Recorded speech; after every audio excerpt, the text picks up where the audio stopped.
It's indeed gratifying to see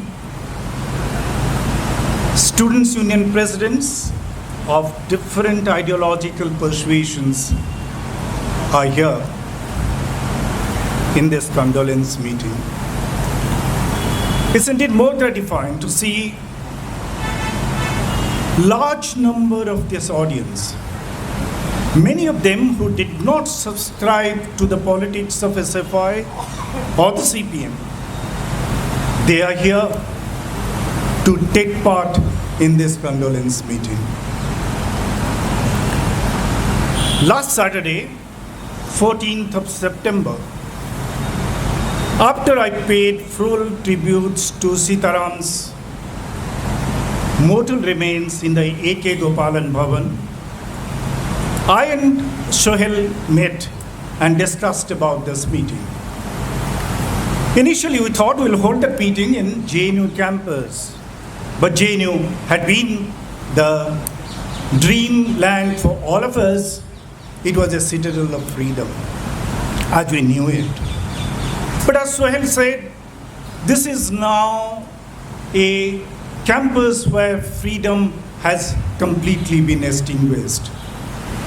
And that's the reason we thought we'll hold it in the Press Club of India. Press Club of India, which has been fighting valiantly for the democratic rights in this country. I approached the president, Gautam Lahiri. He is my boss. I'm a G20 member of this press club. And he readily agreed. We are thankful to Mr. Lahiri and to the entire team of the Press Club of India for making this program successful.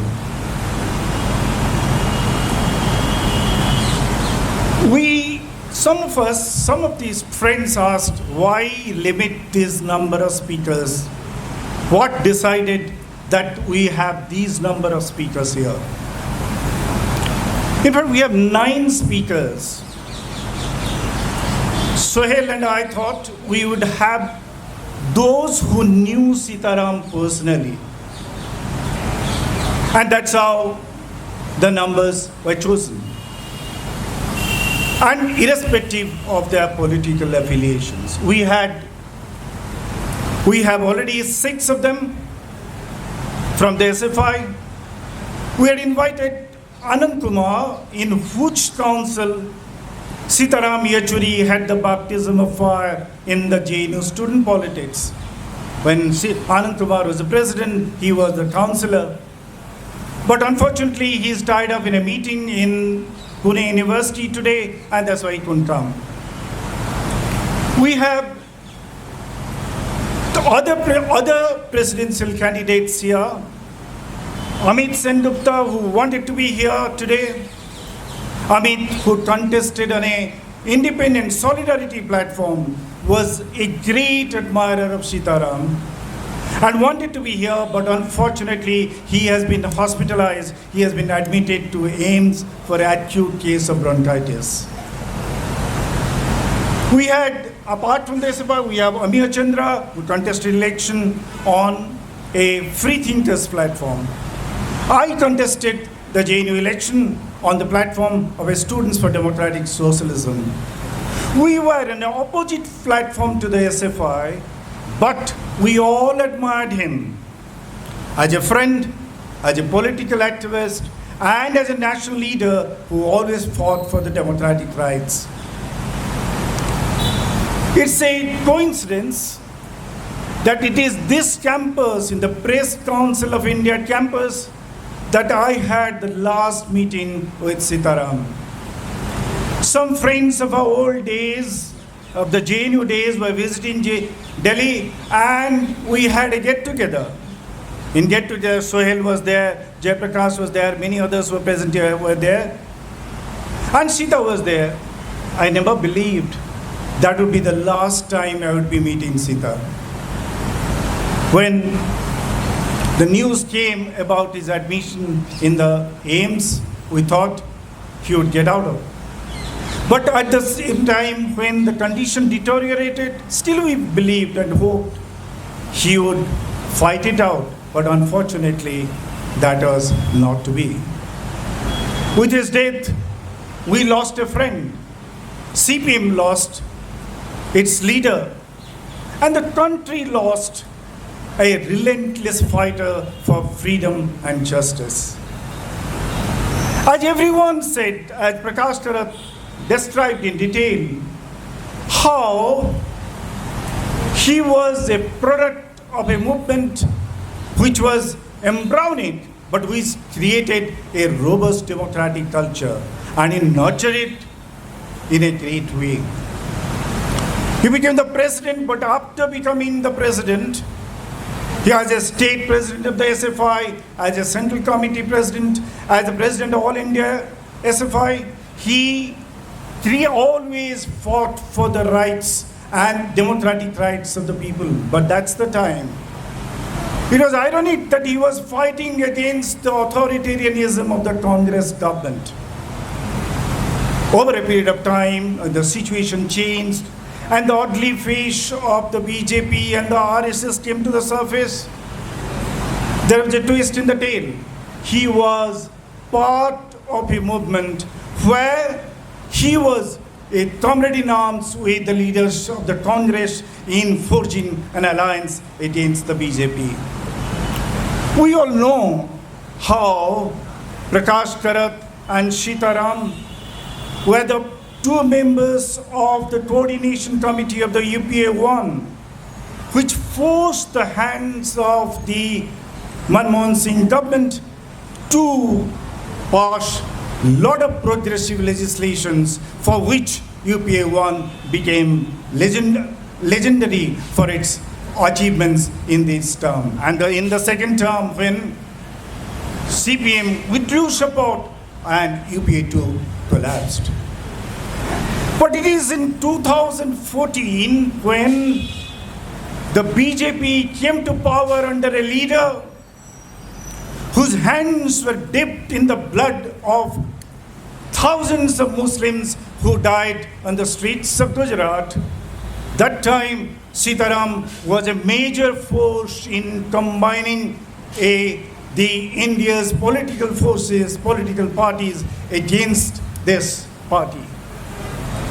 But as you see, when Sitaram ascended to the position of the General Secretary of the party, CPM's position had shrunk, CPM's strength had shrunk. When Prakash Karath was the General Secretary of the party, CPM ruled over West Bengal, over Kerala, over Tripura. When Sitaram became the General Secretary, West Bengal and Tripura had been irretrievably lost, and Kerala was tottering. When Prakash Karath was the General Secretary of the party, CPM had, I think, 56 members of parliament. And today, under the suzerainty of Sitaram Yechury, most probably there are only 8 members of parliament representing CPM. So its strength has shrunk. But nevertheless, Sita has been able to play a central role. He has been able to punch above his weight only because of the force of his personality. Even if the organizational strength has shrunk, his personality of relating, engaging with diverse sets of people and hammering out a minimum program of action, that was the clue to his success. And that's the reason why he was a leader that every opposition leader was looking forward to. And that's the reason why he became the glue in the formation of the India Alliance. In fact, it's not simply as a political leader. In fact, today morning, I was reading Prakash Karath's glowing tribute to Sitaram Yechury in the People's Democracy. And Prakash tells us how, over the years, he had played a very significant role in formulating the ideological line of the CPM. So it's not, we generally know Sitaram as a political leader who was in the center stage of national politics. But Prakash's write-up opened our eyes to see how he was a combination of both an ideological framework, at the same time a major concrete political player in the national plane. And that's the reason why when Sita is gone, political parties find a vacuum that they would not find someone they can turn to in order to forge a consensus. And I'm sure even the CPM will find a vacuum for a leader who would be able to, despite the shrinking strength, keep CPM at the center stage of national politics.